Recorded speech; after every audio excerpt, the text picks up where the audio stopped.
Біздің жоғарыдағы адамдардың не ойлайтынын мен мүлдем түсінбеймін. Онсыз да қазір халыққа қиын болып жатыр.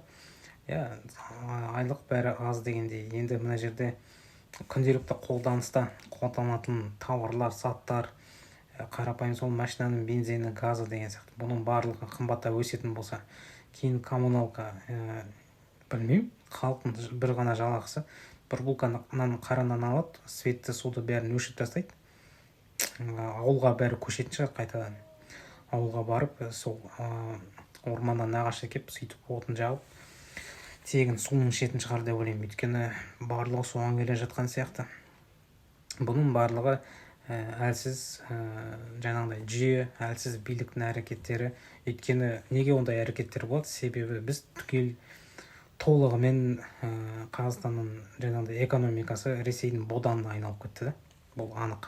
Екіншіден, сол елдердің басшылары біздің басшылар деп айтуға да ұят бар ғой. Соларды басқарып отырғаннан кейін бізде жаңағыдай сол сендер сенген Тоқаевтың өзінің бір жеке ойы бар дейсіңдер ме? Жоқ.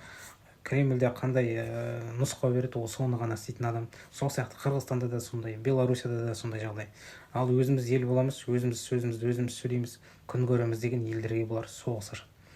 Алдағы уақытта бұдан да қымбат болады бәрі.